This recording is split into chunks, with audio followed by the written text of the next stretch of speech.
Hello दोस्तों, स्वागत है आप सभी का आपके अपने परिवार दीक्षित एजुकेशन अड्डा पर। दोस्तों एक बार फिर हाजिर हो चुका हूं लेकर आप सभी के लिए एकदम लल्लन टॉप सीरीज। अगर आप दोस्तों एसएससी जीडी एसएससी सीजीएल के साथ कोई सा भी एक दिवसीय एग्जाम देने वाले हैं तो आप सभी के लिए वीडियो अति महत्वपूर्ण साबित होगी। सारे सवाल ऐसे सवाल लाए गए हैं जो आपकी परीक्षा में सीधा छपेंगे और आपके माँ बाप के सपने को दोस्तों पूरा करेंगे। सारे सवालों को आप अपनी कॉपी के अंदर वन लाइनर नोट्स के रूप में नोट करते चलिएगा और परीक्षा से पहले इन सवालों को आप रिवीजन करके जाइएगा। 100% दोस्तों आपकी परीक्षा में यहीं से सवाल आपसे पूछे जाएंगे। आइए दोस्तों बात करते हैं बिना देर किए सबसे पहले सवाल की तरफ। आज का हमारा पहला और अति महत्वपूर्ण सवाल है कि परम पोरुल सुपर कंप्यूटर किसके द्वारा विकसित है या किससे संबंधित है। अति महत्वपूर्ण सवाल है आपकी परीक्षा के लिए। IIT Kharagpur, IIT Roorkee, IIT Guwahati या एनआईटी तिरुचिरापल्ली, क्या होगा आपका सही जवाब जल्दी से बताइएगा। अति महत्वपूर्ण सवाल है आपकी परीक्षा के लिए। हम चारों के बारे में विस्तार से चर्चा करने वाले हैं। दोस्तों आपको बता दें परम पोरुल सुपर कंप्यूटर किसके द्वारा विकसित किया गया है, तो आपको जवाब होना चाहिए एनआईटी तिरुचिरापल्ली। आपका ऑप्शन नंबर डी आपका सही जवाब होगा। अगर आपसे पूछा जाए कि आईआईटी खड़गपुर इसने दोस्तों कौन सा विकसित किया है तो आप कहेंगे परम शक्ति। कौन सा दोस्तों? परम शक्ति।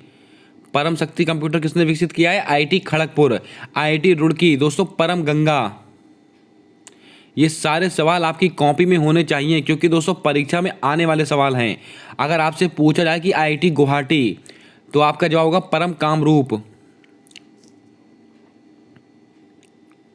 परम कामरूप। ये सब कंप्यूटर के नाम आपको याद होने चाहिए। अगर आपसे पूछा जाए कि आईआईटी खड़गपुर इससे संबंधित कौन सा है? परम शक्ति। और आईआईटी रुड़की में दोस्तों कौन सा बना है? परम गंगा। आईआईटी गुवाहाटी में कौन सा बना है? परम कामरूप। और परम पोरुल सुपर कंप्यूटर किससे संबंधित है? एनआईटी तिरुचिरापल्ली। दोस्तों आपको बता दें विश्व का सबसे तेज सुपर कंप्यूटर कौन सा है, तो आपको कहना है फ्रंटियर। दोस्तों जो अमेरिका में विकसित हुआ है, इसको आप ध्यान में रखेंगे। अब दोस्तों आप कमेंट करके बताएंगे कि भारत में सुपर कंप्यूटर का जनक किसको कहा जाता है और भारत का सबसे पहला सबसे तेज सुपर कंप्यूटर कौन है, इसका भी जवाब आपको कमेंट कर बताना है। ये दोनों सवाल अति महत्वपूर्ण सवाल हैं, आपको इसका जवाब कमेंट में देना है। आइए दोस्तों बिना देर किए हुए बात करते हैं आज के अगले सवाल की तरफ। दोस्तों आज का हमारा अगला सवाल है कि CSIR की पहली महिला अध्यक्ष कौन है। यह सवाल कई बार परीक्षाओं में रिपीट हुआ है, इसीलिए दोस्तों इस सवाल को यहां पर रखा गया है। जल्दी से बताइएगा आपका सही जवाब क्या होगा। रुचिरा कंबोज, नल्ला थंबी कलाई सेल्वी, माधवीपुरी बुच, डॉक्टर सिंथिया जबे, क्या होगा आपका सही जवाब जल्दी से बताइएगा। CSIR दोस्तों इसकी स्थापना कब हुई है, तो आपको नोट करके रखना है। इसकी स्थापना हुई थी 1942 को और इसके अध्यक्ष कौन होते हैं? स्वयं प्रधानमंत्री जी होते हैं, इसीलिए यह संस्था हमारे लिए अति महत्वपूर्ण है। जल्दी से बताइएगा आपका सही जवाब क्या होगा। दोस्तों आपको बता दें CSIR इसकी पहली महिला अध्यक्ष कौन बनाई गई, तो आपको नोट करके रखना है नल्ला थंबी कलाई सेल्वी। आपका ऑप्शन नंबर बी बिल्कुल करेक्ट जवाब होगा। और इसकी स्थापना कब हुई है? 1942। इसकी दोस्तों स्थापना भी आप नोट करके रखिएगा, अति महत्वपूर्ण सवाल है आपकी परीक्षा के लिए। आइए दोस्तों ऑप्शंस को लेकर बात करते हैं। दोस्तों रुचिरा कंबोज अति महत्वपूर्ण UN महासभा की, दोस्तों UN महासभा की प्रतिनिधि। दोस्तों UN महासभा की प्रतिनिधि किसको नियुक्त किया गया है, तो आप कहेंगे रुचिरा कंबोज को। दोस्तों माधवीपुरी बुच सेबी की पहली महिला अध्यक्ष किसकी दोस्तों? सेबी की फर्स्ट महिला हेड कौन बनी है? माधवीपुरी बुच। इसको आप नोट करके रखेंगे। दोस्तों सेबी बहुत ही महत्वपूर्ण संस्था है।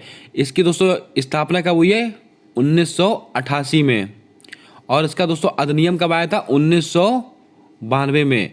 दोस्तों आपको मैं एक बात बता दूं, पिछली वीडियो में मैंने आपको दोस्तों इसकी सेबी की स्थापना 1986 में बता दी थी। बाय मिस्टेक दोस्तों वहां पर मिस्टेक हुई है, उसको आप करेक्ट कर लीजिएगा।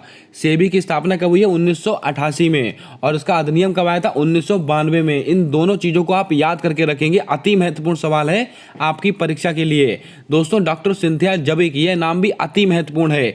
इनको दोस्तों 2022 दोस्तों अगर आपसे पूछा जाए कि 2022 का खाद्य पुरस्कार, 2022 का खाद्य पुरस्कार किसको मिला है, तो आप कहेंगे दोस्तों डॉक्टर सिंथिया जबिक को मिला है। उम्मीद करता हूं आपने सारे सवालों को नोट कर लिया होगा। आइए बढ़ते हैं आज के अगले सवाल की तरफ।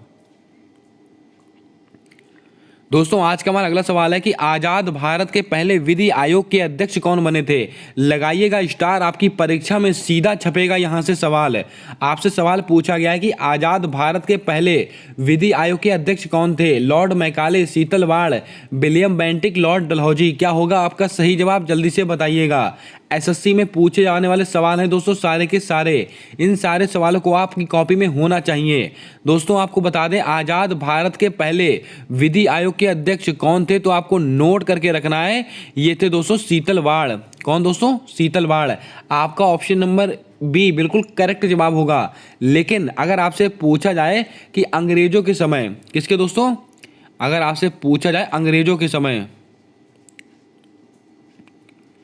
दोस्तों अंग्रेजों के समय विधि आयोग के अध्यक्ष कौन थे, तो आप कहेंगे लॉर्ड मैकाले। लेकिन हमसे सवाल क्या पूछा गया है कि आजाद भारत के पहले विधि आयोग के अध्यक्ष किसको नियुक्त किया गया है, शीतल वाड़। दोस्तों ये क्यों महत्वपूर्ण है, क्योंकि दोस्तों अभी हाल ही में जो विधि आयोग है इसके नए अध्यक्ष चुने गए हैं। कौन बनाएंगे, ऋतुराज। कौन दोस्तों, ऋतुराज, इनको बनाया गया है। इसको भी आपको नोट करके रखना है, अति महत्वपूर्ण सवाल है आपकी परीक्षा के लिए। दोस्तों विलियम बेंटिक भारत के first governor general, William Bentinck. और दोस्तों सती प्रथा का अंत किसने किया था, विलियम बेंटिक ने ही किया था। राजा राम मोहन राय ने दोस्तों उसमें साथ दिया था। और कब हुआ था, तो आपको पता होना चाहिए 1829 ईस्वी में। यह भी आपको पता होना चाहिए। ये सारे सवाल आपकी परीक्षा के लिए अति महत्वपूर्ण है। सारे सवालों को आप नोट करके रखिएगा। दोस्तों लॉर्ड डलहौजी, इनके शासनकाल में दोस्तों ट्रेन चलाई गई थी। अब दोस्तों आपका दायित्व बनता है आप कमेंट करके बताएं कि भारत की पहली ट्रेन कब चलाई गई थी और कहां से कहां तक चलाई गई थी। इसका जवाब आपको कमेंट कर देना है। आइए दोस्तों बात करते हैं आज के अगले सवाल की तरफ। दोस्तों आज का हमारा अगला सवाल कहता है कि भाषाई आधार पर बनने वाला पहला राज्य कौन सा था। अति महत्वपूर्ण सवाल है आपकी परीक्षा के लिए। और ये सवाल कई बार परीक्षाओं में पूछा गया प्रश्न है। ग्रुप डी की परीक्षा में 2 से 3 बार ये सवाल रिपीट हुआ था। भाषाई आधार पर बनने वाला पहला राज्य कौन सा है। तेलंगाना है, आंध्र प्रदेश है, उत्तराखंड है, उत्तर प्रदेश है। क्या होगा आपका सही जवाब, जल्दी से बताइएगा। चारों ऑप्शंस आपकी परीक्षा के लिए अति महत्वपूर्ण है। हम चारों के बारे में कुछ ना कुछ आपको बताने वाले हैं। भाइयों बहनों आपको बता दें भाषाई आधार पर बनने वाला पहला राज्य ये कौन सा था, तो आपको नोट करके रखना है। ये था आंध्र प्रदेश। और किससे दोस्तों अलग हुआ था, ये तेलंगाना से अलग हुआ था। उसको भी आप नोट करके रखेंगे। भाषाई आधार पर बनने वाला पहला राज्य कौन सा है, आंध्र प्रदेश। दोस्तों तेलंगाना, इसकी स्थापना कब हुई है, 2 जून 2014 इसकी स्थापना हुई है। इसको भी आपको नोट करके रखना है। तेलंगाना की स्थापना कब हुई है, 2 जून 2014। और भाषाई आधार पर बनने वाला पहला राज्य कौन सा है, आंध्र प्रदेश। दोस्तों उत्तराखंड दोस्तों उत्तर प्रदेश से कब हुआ था, वर्ष 2000 में अलग हुआ था। वर्ष 2000 में अलग हुआ था उत्तर प्रदेश। इसकी स्थापना पर दोस्तों कब है, 24 जनवरी को उत्तर प्रदेश दिवस मनाया जाता है। यह भी आपको पता होना चाहिए। 2-4 जन यानी कि दोस्तों 2-4 जन मिलकर उत्तर प्रदेश की स्थापना कर दिए। इसको आप ऐसे याद कर सकते हैं, बहुत ही सिंपल ट्रिक है। उम्मीद करता हूं दोस्तों आपको सारे सवाल याद हो गए होंगे, आपने नोट कर लिए होंगे। आइए बढ़ते हैं आज अगले सवाल की तरफ। दोस्तों आज का हमारा अगला और बहुत ही लल्लन टॉप प्रश्न है कि द्रौपदी मुर्मू जी का सचिव किसे नियुक्त किया गया है। दोस्तों आप सब जानते हैं कि हमारी भारत की दोस्तों नई पहली आदिवासी महिला राष्ट्रपति कौन चुनी गई, द्रौपदी मुर्मू जी चुनी गई हैं। और हमसे सवाल पूछा गया है कि द्रौपदी मुर्मू जी का सचिव किसे नियुक्त किया गया है। कपिल देव त्रिपाठी को किया गया, राजेश वर्मा को किया गया है, मयंक अग्रवाल को किया गया, अजय कुमार भल्ला को किया गया है। आपकी स्क्रीन पर लिखे हुए चारों नाम आपकी परीक्षा में आने वाले सवाल हैं। जल्दी से बताइएगा बताइएगा आपका सही जवाब क्या होगा। राष्ट्रपति द्रौपदी मुर्मू, इनका सचिव किसको नियुक्त किया गया है? तो आपको ध्यान में रखना है ये राजेश वर्मा को किया गया है। आपका ऑप्शन नंबर बी बिल्कुल करेक्ट जवाब होगा। लेकिन आपसे अगर पूछा जाए कि राजेश वर्मा को किसके स्थान पर किया गया है, तो आपको नोट करके रखना है कपिल देव त्रिपाठी के स्थान पर किया गया। इसको आप नोट करके रखेंगे। दोस्तों, भारत का एक राष्ट्रपति होगा, ये किस अनुच्छेद में है? ये दोस्तों अनुच्छेद 52 से संबंधित है। अगर दोस्तों राष्ट्रपति के चुनाव में कोई अगर विवाद होता है तो उसका निपटारा सुप्रीम कोर्ट किस आर्टिकल के तहत करेगा? आर्टिकल 71 के तहत करेगा। इसको भी आपको पता होना चाहिए। जितने सवाल दोस्तों मैं बोल रहा हूं उनको आप नोट कीजिएगा अपनी कॉपी के अंदर वन लाइनर नोट्स के रूप में। जो सवाल आपको आते हैं वो आप मत नोट कीजिएगा, लेकिन जो आपको नहीं आता उसको आप जरूर नोट कीजिएगा। भारत का एक राष्ट्रपति होगा, अनुच्छेद 252 कहता है। और दोस्तों, अगर राष्ट्रपति के चुनाव में कोई विवाद होता है तो उसका निपटारा कौन करेगा? सुप्रीम कोर्ट करेगा। और राष्ट्रपति की दोस्तों शपथ किसके अंदर है? शपथ है 60 के अंदर। और दोस्तों, राष्ट्रपति का महाभियोग किसके अंदर है? तो जल्दी से बताइएगा दोस्तों, राष्ट्रपति का महाभियोग, ये बहुत ही लल्लन टॉप प्रश्न है, जल्दी से बताइएगा। राष्ट्रपति पर महाभियोग किस अनुच्छेद में है? इसका जवाब आपको कमेंट कर देना है। और दोस्तों, आपको बता दें राष्ट्रपति की क्षमादान शक्ति किसके अंदर है? अनुच्छेद 72 के अंदर है। यह भी आपको पता होना चाहिए। इतने सवाल राष्ट्रपति से दोस्तों आपसे पूछा जा सकता है। और दोस्तों, एक दो सवाल आप याद रखिएगा कि राष्ट्रपति, दोस्तों जो राष्ट्रपति है उस पर जो महाभियोग है ये कहां से लिया गया है? तो ये दोस्तों अमेरिका से लिया गया है। कहां से? यूएसए। राष्ट्रपति पर महाभियोग कहां से लिया गया? अमेरिका से। और एक सवाल सबसे महत्वपूर्ण, भारत के ऐसे पहले राष्ट्रपति का नाम बताइए जो दोस्तों निर्विरोध चुने गए हों। तो आपको नाम याद रखना है, नीलम संजीव रेड्डी। कौन से थे दोस्तों? नीलम संजीव रेड्डी। दोस्तों, जितने सवाल मैंने यहां से बोले हैं ये सारे सवाल अपने आप में अति महत्वपूर्ण सवाल हैं। सारे सवालों को आप नोट कीजिएगा। इन सारे कंटेंट को दोस्तों तैयार करने में बहुत समय जाता है, बहुत मेहनत जाती है। जल्दी से वीडियो को लाइक कर दें। और अभी तक आपने अगर चैनल को सब्सक्राइब नहीं किया तो सब्सक्राइब करके बेल वाला आइकन ध्यान से दबा लें, क्योंकि दोस्तों आपके माँ बाप के सपने को पूरा करने के लिए बहुत ही लल्लन टॉप सीरीज आप सबके लिए चलाई जा रही है। दोस्तों, बात करते हैं ऑप्शंस को लेकर। मयंक अग्रवाल, इनको दोस्तों क्या बनाया गया? प्रसार भारती। बहुत ही महत्वपूर्ण सवाल। अगर आपसे पूछा जाए कि प्रसार भारती का अध्यक्ष किसको बनाया गया? मयंक अग्रवाल को बनाया गया है। अजय कुमार भल्ला, ये कौन है? गृह सचिव हैं। यह भी आपको पता होना चाहिए, गृह सचिव। उम्मीद करता हूं दोस्तों आपने यहां से सारे प्रश्नों को नोट किया होगा, सारे प्रश्नों को अच्छे से सुना होगा। मैंने आपसे सवाल पूछा है कि राष्ट्रपति की दोस्तों जो राष्ट्रपति पर महाभियोग है ये किस अनुच्छेद से संबंधित है? इसका जवाब आपको कमेंट कर बताना है। आइए बढ़ते हैं आज अगले सवाल की तरफ। दोस्तों, हमारा अगला सवाल कहता है कि अंडर 20 विश्व कुश्ती चैंपियनशिप में स्वर्ण पदक जीतने वाली पहली भारतीय महिला कौन है? दोस्तों, यहां पर सवाल को आप ऐसे पढ़िएगा, अंडर 20 विश्व कुश्ती चैंपियनशिप में स्वर्ण पदक जीतने वाली पहली भारतीय महिला कौन है? बबीता फोगाट, विनेश फोगाट, अंतिम पंगल, सुधीर कुमार। क्या होगा आपका सही जवाब? जल्दी से बताइएगा। दोस्तों, सुधीर कुमार ऑप्शन आपका कट गया। ठीक है, अब आप तीन ऑप्शंस में जल्दी से अपना उत्तर बताइएगा। आपका उत्तर क्या होगा? दोस्तों, आपको बता दें अंडर 20 विश्व कुश्ती चैंपियनशिप 2022 में दोस्तों स्वर्ण पदक जीतने वाली पहली भारतीय महिला कौन है? तो आपको नोट करके रखना है, अंतिम पंघल। आपका ऑप्शन नंबर सी बिल्कुल करेक्ट जवाब होगा। दोस्तों, आपसे सवाल पूछा जा सकता है कि अंतिम पंघल किस खेल से संबंधित है? तो आपका जवाब होगा कुश्ती से। इसको आप ध्यान में रखें। दोस्तों, आपको बता दें कॉमनवेल्थ गेम जो कि कहाँ हुए थे? बर्मिंघम। दोस्तों, आपको कॉमनवेल्थ गेम के बारे में पूरी जानकारी मैं अभी यहाँ पर देने वाला हूँ। कौन से दोस्तों? Common wealth games. दोस्तों, कॉमनवेल्थ गेम्स के बारे में पूरी जानकारी इसको आप नोट कीजिएगा। दोस्तों, ये कहां पर हुए थे? तो आपको याद में रखना है, ये इंग्लैंड में हुए थे। कहां पर? इंग्लैंड में हुए थे, बर्मिंघम में। बर्मिंघम में हुए थे। ठीक है, इंग्लैंड बर्मिंघम में हुए थे। और दोस्तों, कौन से क्रम के थे? 22वें क्रम के थे। भारत का कौन पहले स्थान पर दोस्तों कौन था? पहले स्थान पे ऑस्ट्रेलिया इसमें दोस्तों पहले स्थान पर रही थी। चौथे स्थान पर कौन था? अपना भारत देश रहा था। इतना आपने नोट कर लिया होगा। इसके अलावा अगर आपसे पूछा जाए कि भारत ने कुल कितने पदक जीते थे, कुल 261 पदक जीते थे और 61 पदक में से गोल्ड कितने थे, 22 गोल्ड थे। और सबसे ज़्यादा 200 गोल्ड किसके अंदर जीते थे, कुश्ती में। ये बहुत ही महत्वपूर्ण सवाल है। सर्वाधिक गोल्ड किस में जीते, कुश्ती में जीते। इसको आप नोट करके रखें। और दोस्तों इसका शुभंकर क्या था, पैरी द बुल। क्या था दोस्तों, पैरी द बुल, ये इसका शुभंकर था। अब दोस्तों सवाल आपसे और दोस्तों थोड़ा अगर टफ करके पूछेगा तो आपसे पूछेगा कि कॉमनवेल्थ गेम दोस्तों ये कब इसका प्रारंभ हुआ था, तो वर्ष 1930 में इसका शुभारंभ हुआ था। कहाँ से, हैमिल्टन कनाडा से। ये सारे सवाल मैंने आपको बता दिए, इनको आप एक पेज में नोट कर लीजिएगा और देखिएगा आपकी परीक्षा में सीधा यहीं से सवाल आपसे पूछे जाएंगे।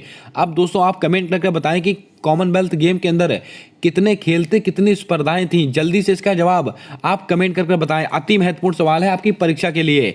आइए बढ़ते हैं आज के अगले सवाल की तरफ। दोस्तों आज का हमारा अगला सवाल कहता है कि देश की पहली नाइट सफारी सेवा कहां शुरू की गई है। बहुत ही बेहतरीन सवाल। उत्तर प्रदेश, राजस्थान, केरल, तमिलनाडु। क्या होगा आपका सही जवाब, जल्दी से बताइएगा। देश की पहली नाइट सफारी सेवा कहां से शुरू हुई है, तो आपको नोट करके रखना है। यह शुरू हुई है उत्तर प्रदेश से। आपका ऑप्शन नंबर ए बिल्कुल सही जवाब होगा। उत्तर प्रदेश से भी दोस्तों कहां पर, लखनऊ। पूरी जानकारी दोस्तों रखिएगा सवाल की। आपसे सवाल कोई सा भी पूछ सकता है लखनऊ में। और किस देश के दोस्तों तर्ज पर, तो आप कहेंगे सिंगापुर की तर्ज पर। पहली नाइट सफारी सिंगापुर की तर्ज पर इसको प्रारंभ किया गया है। अब दोस्तों उत्तर प्रदेश की बात आइए, तो आइए उत्तर प्रदेश का दोस्तों पूरी जानकारी मैं आपको देता हूं। लखनऊ में दोस्तों क्या क्या हुआ, तो आपको याद रखना, पैरा बैडमिंटन अकादमी। पैरा बैडमिंटन अकादमी दोस्तों ये कहां पर हुई है, लखनऊ में ही हुई है। लखनऊ में दोस्तों और क्या हुआ, ब्रह्मोस विनिर्माण केंद्र।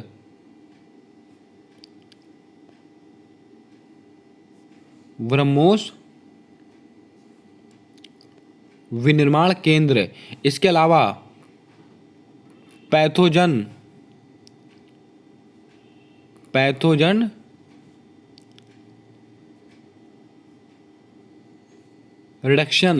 पैथोजन रिडक्शन मशीन, ये कहां पर हुई है, ये भी लखनऊ में हुई है।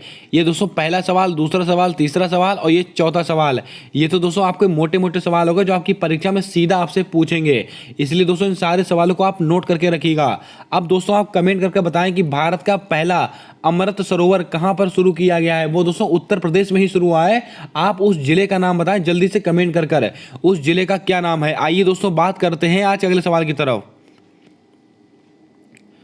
दोस्तों हमारा अगला सवाल है कि सैनिटरी प्रोडक्ट को फ्री करने वाला विश्व का पहला देश कौन सा है। बहुत ही बेहतरीन काम किया है, जल्दी से बताइएगा दोस्तों आपका सही जवाब क्या होगा। दोस्तों जो सैनिटरी नैपकिन्स होती है महिलाओं और बच्चियों के लिए, उसको फ्री कर देने वाला विश्व का पहला देश कौन बन चुका है। संयुक्त अरब अमीरात, ऑस्ट्रेलिया, स्कॉटलैंड या स्विट्जरलैंड। क्या होगा आपका सही जवाब, जल्दी से बताइएगा।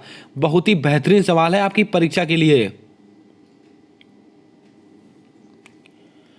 दोस्तों आपको बता दें सैनिटरी प्रोडक्ट को फ्री करने वाला विश्व का पहला देश कौन बन गया है, तो आपको नोट करके रखना है। यह बन चुका है स्कॉटलैंड। आपका ऑप्शन नंबर सी बिल्कुल करेक्ट जवाब होगा।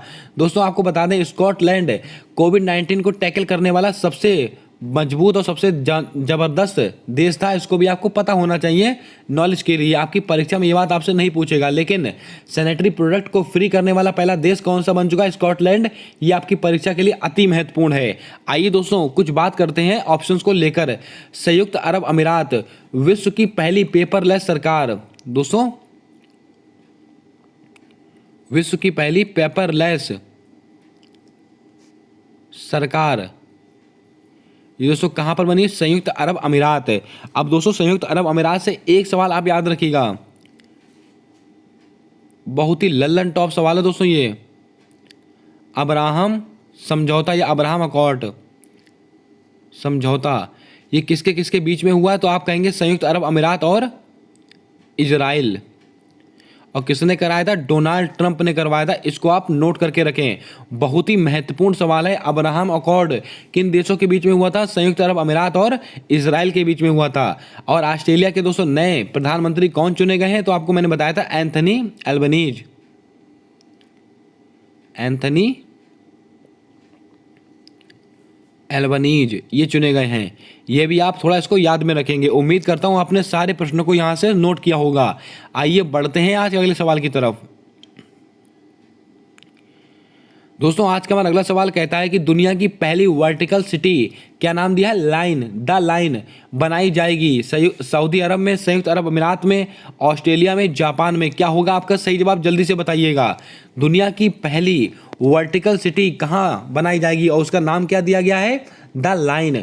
जल्दी से बताइएगा आपका सही जवाब क्या होगा। बहुत ही बेहतरीन सवाल है आपकी परीक्षा के लिए। दोस्तों आपको बता दें दुनिया की पहली वर्टिकल सिटी कहां पर स्थापित की जाएगी, तो आपको नोट करके रखना, ये सऊदी अरब में की जाएगी।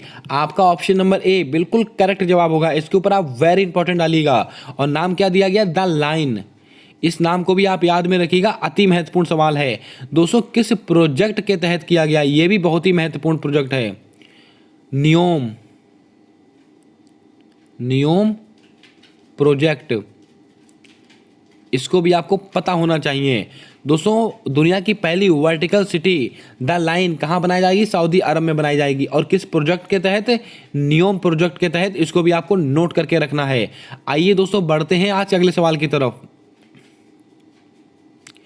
ये लीजिए दोस्तों एसएससी का सबसे फेवरेट सवाल, और लिख लीजिएगा कि आपकी परीक्षा में आएगा सवाल यहाँ से। नेपाली भाषा को कब संविधान में जोड़ा गया। भाषाओं संबंधित जितने महत्वपूर्ण तथ्य हो सकते हैं मैंने आपको यहीं पर बताने वाला हूँ। नेपाली भाषा को कब जोड़ा गया, 21वें संविधान संशोधन के द्वारा, 71वें संविधान संशोधन के द्वारा, 92वें संविधान संशोधन के द्वारा, या 97वें संविधान संशोधन के द्वारा। क्या होगा आपका सही जवाब, जल्दी से बताइएगा। दोस्तों आपको बता दें नेपाली भाषा को किस संविधान संशोधन के द्वारा जोड़ा गया, तो आपको नोट करके रखना है, ये 71वें संविधान संशोधन के द्वारा। आपका ऑप्शन नंबर बी बिल्कुल करेक्ट जवाब होगा। आइए दोस्तों करते हैं इस सवाल का पोस्टमार्टम। दोस्तों भाषाओं का उल्लेख किस अनुसूची में है, अनुसूची 8 में है। सबसे पहला सवाल,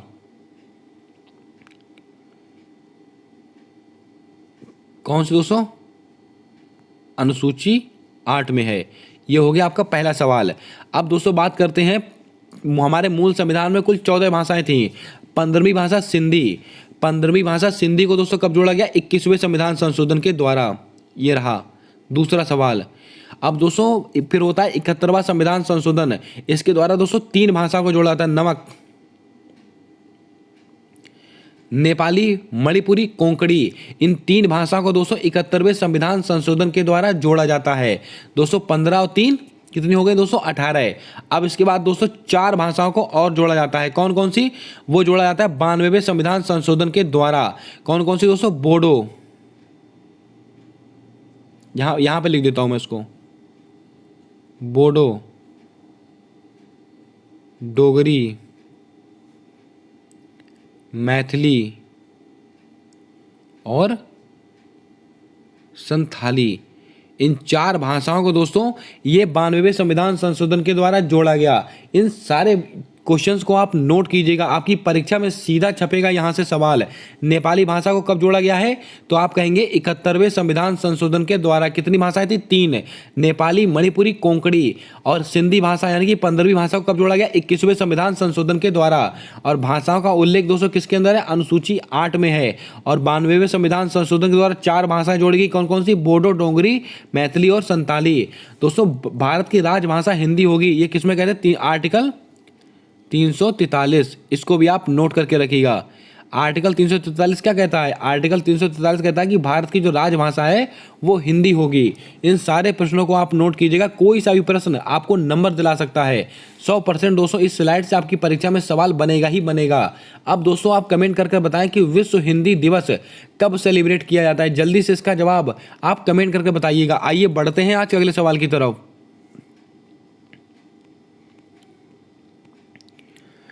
दोस्तों आज का हमारा अगला सवाल है कि वोट डालने की उम्र 21 से 18 वर्ष कब की गई थी। यह भी सवाल बहुत ही महत्वपूर्ण सवाल है।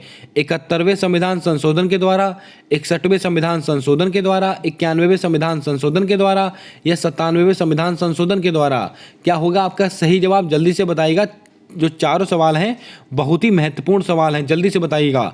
वोट डालने की जो उम्र है वो दोस्तों 21 से 18 वर्ष कब की गई थी, तो आपको नोट करके रखना है। ये की गई थी 61वें संविधान संशोधन के द्वारा। आपका ऑप्शन नंबर बी बिल्कुल सही जवाब होगा। आइए दोस्तों ऑप्शंस को लेकर थोड़ी सी बात करते हैं।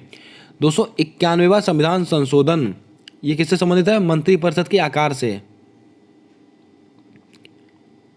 मंत्रिपरिषद का आकार। दोस्तों मंत्रिपरिषद का आकार कैसा होगा ये कौन कहता है? 91वां संविधान संशोधन कहता है। दोस्तों 97वां सहकारी समिति। अगर आपसे कहें कि सहकारी समिति इससे संबंधित कौन सा संविधान संशोधन है? 97वां संविधान संशोधन। इसको भी आपको नोट करके रखना है। उम्मीद करता हूं दोस्तों आपने यहां से सारे प्रश्नों को अच्छे से सुना होगा, अच्छे से नोट किया होगा। आइए दोस्तों बात करते हैं आज अगले सवाल की तरफ। दोस्तों हमारा अगला सवाल कहता है कि भीतर गांव के मंदिर कहाँ स्थित हैं? मध्य प्रदेश, उत्तर प्रदेश, तमिलनाडु, उत्तराखंड। क्या होगा आपका सही जवाब? जल्दी से बताइएगा। यह भी सवाल अपने आप में बहुत ही महत्वपूर्ण है। जल्दी से बताइएगा आपका सही जवाब क्या होगा। भाई बहनों आपको बता दें भीतर गांव के मंदिर ये कहाँ पर स्थित है, तो आपको नोट करके रखना है। वेरी इंपॉर्टेंट की श्रेणी में ये है उत्तर प्रदेश में। आपका ऑप्शन नंबर बी बिल्कुल करेक्ट जवाब होगा। भीतर गांव के मंदिर कहाँ पर स्थित है? उत्तर प्रदेश में स्थित है। आइए दोस्तों कुछ महत्वपूर्ण मंदिरों के नाम मैं आपको बताता हूँ। तमिलनाडु में दोस्तों कौन से है? मीनाक्षी मंदिर। मीनाक्षी मंदिर ये कहाँ पर? मदुरई में स्थित है। और किस शैली बना हुआ है? द्रविड़ शैली बना हुआ है, द्रविड़ शैली में। दोस्तों मध्य प्रदेश यहाँ पर खजुराहो के मंदिर हैं, खजुराहो के मंदिर हैं। और ये पंचायतन शैली बने हुए हैं। इसको भी आपको पता होना चाहिए। उम्मीद करता हूं दोस्तों आपने सारे प्रश्नों को यहां से अच्छे से समझा होगा, अच्छे से नोट किया होगा। अगर दोस्तों आपको क्लास अच्छी लग रही हो तो जल्दी से क्लास को लाइक कर दें। और अभी तक आपने हमारे वीडियो को लाइक नहीं किया है, सब्सक्राइब नहीं किया है, चैनल को सब्सक्राइब करके बेल वाला आइकन ध्यान से दबा दें, क्योंकि दोस्तों आने वाली सारी वीडियोज़ के अपडेट आप तक आसानी से पहुँचते रहें। आइए दोस्तों बढ़ते हैं आज अगले सवाल की तरफ। आज का हमारा अगला और बहुत ही महत्वपूर्ण सवाल है स्टैटिक जीके का। तृणमूल पार्टी कांग्रेस का गठन किस वर्ष हुआ था? लगाइएगा स्टार। आपकी परीक्षा में बहुत ही जबरदस्त सवाल मैं आपको यहां से बताने वाला हूं। 1998, 2013, 1885, 1980। क्या होगा आपका सही जवाब? जल्दी से बताइएगा। तृणमूल पार्टी कांग्रेस इसका गठन किस वर्ष हुआ था? जल्दी से बताइएगा आपका सही जवाब क्या होगा। दोस्तों आपको बता दें तृणमूल पार्टी कांग्रेस इसका गठन कब हुआ था, तो आपको नोट करके रखना है 1998। आपका ऑप्शन नंबर ए बिल्कुल सही जवाब होगा। आइए दोस्तों ऑप्शंस का करते हैं पोस्टमार्टम। बहुत ही लल्लन टॉप प्रश्न बताऊंगा जो आपकी परीक्षा में आएंगे। दोस्तों 1885 इसको दोस्तों राष्ट्रीय कांग्रेस, सबसे पुरानी पार्टी राष्ट्रीय कांग्रेस। दोस्तों राष्ट्रीय कांग्रेस इसकी स्थापना कब हुई थी? 1885 में हुई थी। अगर आपसे कहें 1980 बीजेपी भारतीय जनता पार्टी इसकी स्थापना कब हुई है? 1980 में हुई है। एनपीपी दोस्तों सबसे नवीनतम पार्टी कौन सी? National peoples party. ये सबसे नवीनतम पार्टी है, इसको आप नोट करके रखेंगे। दोस्तों तृणमूल पार्टी कांग्रेस की स्थापना कब हुई है? 1998 में हुई है। 2013 में किसकी स्थापना हुई? एनपीपी यानी कि नेशनल पीपल्स पार्टी। इसको आप ध्यान में रखेंगे। 1885 में दोस्तों किसकी स्थापना हुई? राष्ट्रीय कांग्रेस, सबसे पुरानी पार्टी। बीजेपी की स्थापना कब हुई है? 1980 में। इसको भी आपको नोट करके रखना है, यानी कि भारतीय जनता पार्टी। उम्मीद करता हूं सारे सवाल आपने नोट कर लिए होंगे। अब दोस्तों जल्दी से कमेंट करके बताएं कि महाराष्ट्र के नए मुख्यमंत्री का नाम क्या है। जल्दी से इसका जवाब आपको कमेंट कर देना है। अति महत्वपूर्ण सवाल है। मैंने ये सवाल कल या परसों की दोस्तों क्लास में डिस्कस किया था। आइए बढ़ते हैं आज अगले सवाल की तरफ। दोस्तों आज का हमारा अगला सवाल है कि मानस, लोहित, सुबनसिरी किसकी सहायक नदियां हैं? बहुत ही बेहतरीन सवाल है। कृष्णा नदी, ब्रह्मपुत्र नदी, कावेरी नदी, नर्मदा नदी। क्या होगा आपका सही जवाब? जल्दी से बताइएगा। मानस, लोहित, सुबनसिरी और मानस, लोहित, सुबनसिरी ये किसकी सहायक नदियां हैं? तो आपको नोट करके रखना है। वेरी इंपॉर्टेंट की श्रेणी में ये सब दोस्तों ब्रह्मपुत्र नदी की सहायक नदियां हैं। किसकी? ब्रह्मपुत्र नदी। आपका ऑप्शन नंबर बी बिल्कुल करेक्ट जवाब होगा। उम्मीद करता हूं आपने इसको नोट कर लिया होगा। दोस्तों ब्रह्मपुत्र नदी, आपको बताएं कृष्णा नदी इसके बारे में। ये दोस्तों कहां से निकलती? महाबलेश्वर से निकलती है। महाबलेश्वर से निकलती है कृष्णा नदी। दोस्तों ब्रह्मपुत्र नदी दोस्तों कहाँ से निकलती, जल्दी से बताइएगा। कावेरी नदी ये निकलती दोस्तों कोडागू जिले से, कोडागू जिले से निकलती। नर्मदा नदी दोस्तों कहाँ से निकलती है, अमरकंटक की पहाड़ी से निकलती है,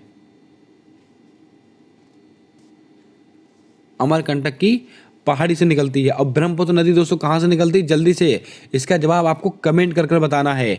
दोस्तों आपको थोड़ी सी जानकारी मैं और देता हूँ, कृष्णा नदी की सहायक नदियाँ कौन सी हैं, तो आपको नोट करके रखना, मालप्रभा, माल प्रभा, एक है दोस्तों घाट प्रभा,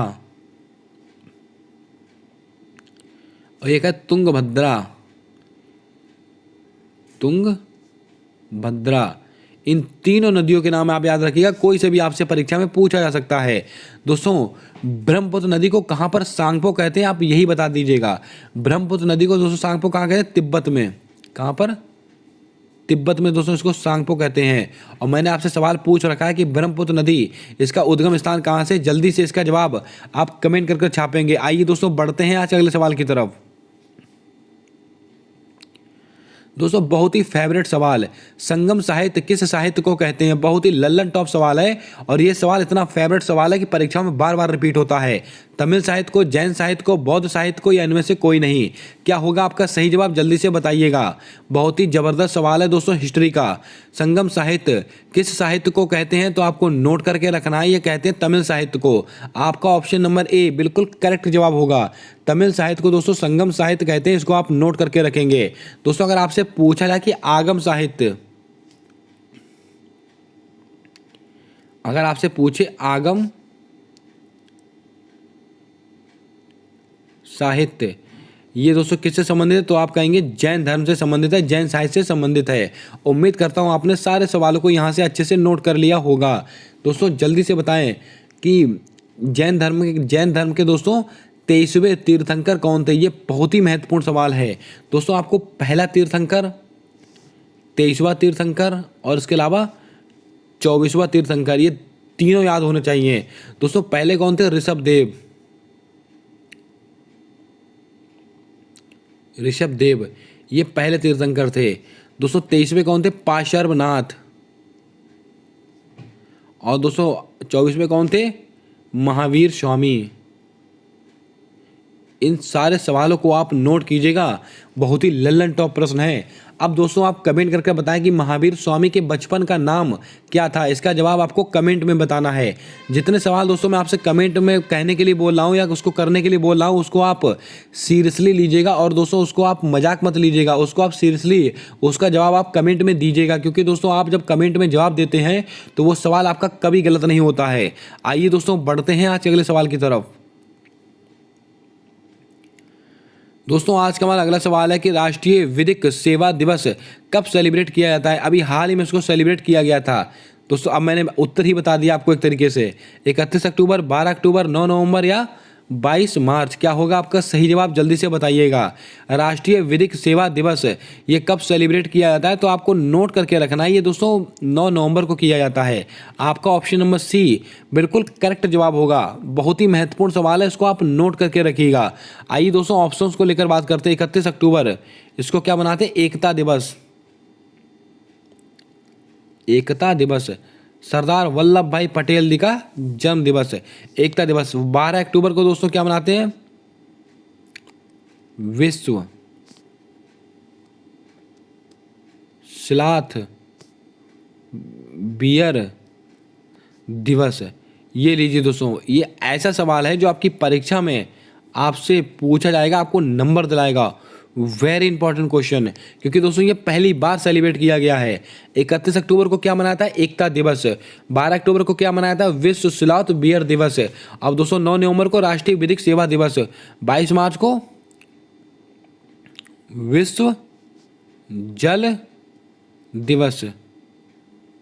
और इस बार जल दिवस की थीम क्या थी, तो आपको सबको पता है, सीइंग द अनसीइंग मैटर, यानी कि अदृश्यमान को दृश्यमान बनाना। ये दोस्तों इस बार जल दिवस की थीम थी। यह भी आपसे परीक्षा में पूछी जा सकती है। उम्मीद करता हूं आपने सारे सवालों को अच्छे से नोट कर लिया होगा। आइए बढ़ चलते हैं आज अगले सवाल की तरफ। दोस्तों हमारा अगला सवाल कहता है कि राज्यसभा में सीटों का आवंटन से संबंधित है? अनुसूची 1 से, अनुसूची 2 से, अनुसूची 3 से, अनुसूची 4 से? क्या होगा आपका सही जवाब? जल्दी से बताइएगा। राज्यसभा में सीटों का आवंटन किससे संबंधित है? चारों अनुसूचियां आपकी परीक्षा के लिए अति महत्वपूर्ण है। जल्दी से बताइएगा आपका सही जवाब क्या होगा।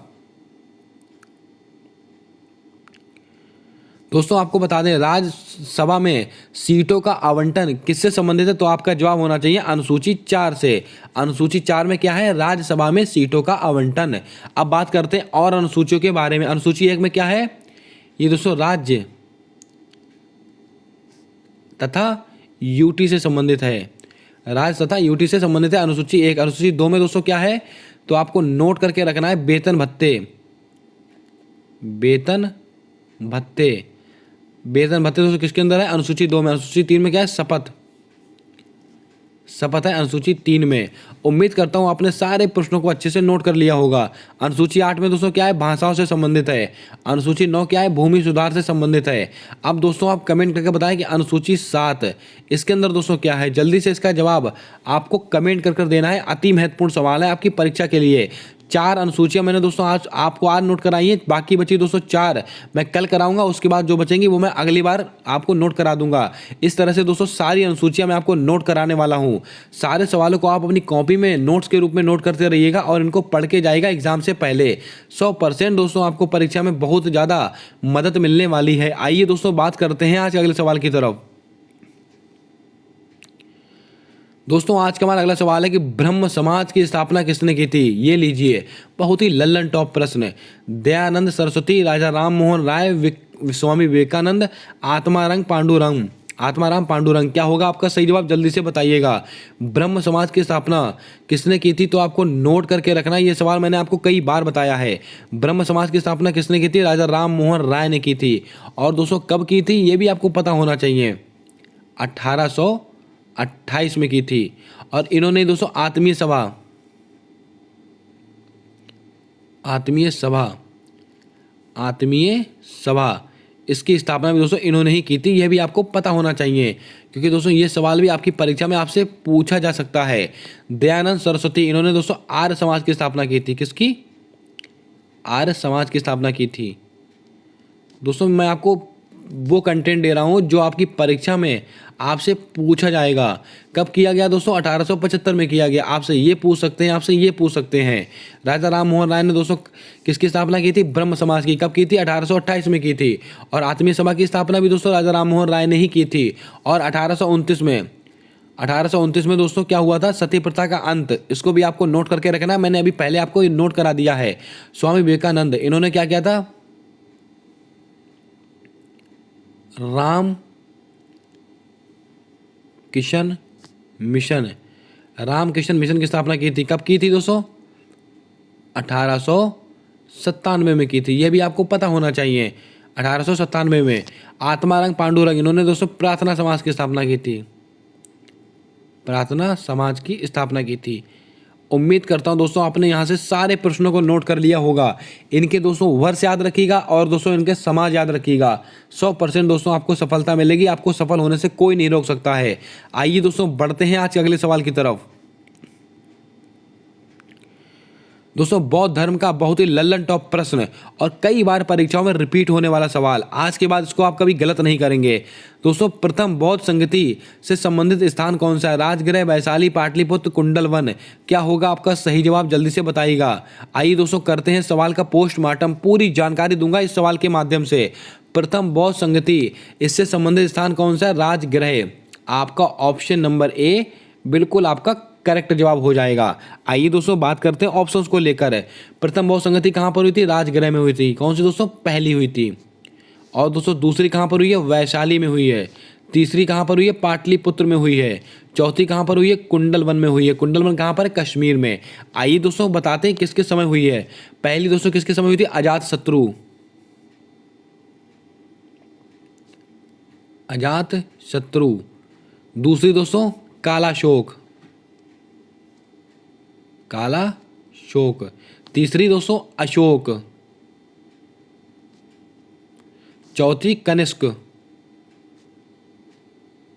उम्मीद करता हूँ आपने सारे प्रश्नों को यहाँ से अच्छे से नोट किया होगा। प्रथम बौद्ध संगति दोस्तों कब हुई थी? राजगृह में हुई थी। दूसरी कब हुई थी? वैशाली में हुई थी। तीसरी कब हुई थी? पाटलिपुत्र में हुई थी। चौथी कब हुई थी? कुंडलवन में हुई थी। कुंडलवन कहाँ पर है? कश्मीर में स्थित है। और पहली किसके समय हुई थी? अजात शत्रु के समय हुई थी। दूसरी कालाशोक के समय हुई थी। तीसरी अशोक के समय हुई थी। चौथी कनिष्क के समय हुई थी। इन सारे सवालों को आप नोट कीजिएगा और परीक्षा में बैठ जाइएगा। यहाँ से दोस्तों कोई सवाल बाहर नहीं जाएगा। आइए दोस्तों बात करते हैं आज के अगले और अंतिम सवाल की ओर। दोस्तों आज का हमारा अंतिम सवाल है कि पिंडवानी नृत्य किस राज्य से संबंधित है? उत्तर प्रदेश, केरल, तमिलनाडु, छत्तीसगढ़। दोस्तों आप सबको इसका उत्तर पता ही होगा। पिंडवानी नृत्य किस राज्य से संबंधित है? तो आपको नोट करके रखना है, ये दोस्तों छत्तीसगढ़ से संबंधित है। आपका ऑप्शन नंबर डी बिल्कुल करेक्ट जवाब होगा। उम्मीद करता हूं दोस्तों आपको सारे सवाल पसंद आए होंगे। दोस्तों थोड़ी सी दोस्तों जानकारी मैं आपको देता हूं। केरल कथकली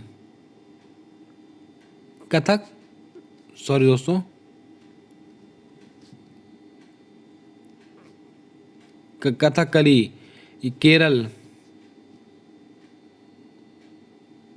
मोहिनी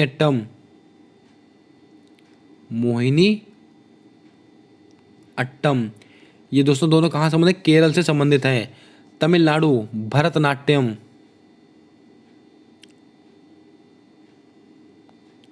भरतनाट्यम, ये तमिलनाडु से संबंधित है। उत्तर प्रदेश से दोस्तों नौटंकी हो गया, चरकुला हो गया, ये सब कहाँ से? उत्तर प्रदेश से हैं। आपको सबको पता है। उम्मीद करता हूं दोस्तों आज का जो प्रैक्टिस सेट है आप लोगों के लिए अति महत्वपूर्ण साबित होगा और आपकी परीक्षा में आपको सफलता दिलाएगा, आपके माँ बाप के सपने को पूरा करने में सहायक बनेगा। अगर दोस्तों आज की क्लास आपको अच्छी लगी हो तो वीडियो को लाइक कर दें और अभी तक अगर आपने हमारे यूट्यूब चैनल को सब्सक्राइब नहीं किया है तो सब्सक्राइब करके बेल वाला आइकन ध्यान से दबा दें, क्योंकि दोस्तों आने वाली सारी वीडियोज़ के अपडेट आप तक आसानी से पहुँचते रहें। मिलते हैं आने वाली अगली वीडियो में, तब तक के लिए जय हिंद, जय भारत। दोस्तों अपना सपोर्ट, अपना प्यार हमारे यूट्यूब चैनल के साथ हमेशा यूं ही बना कर रखें।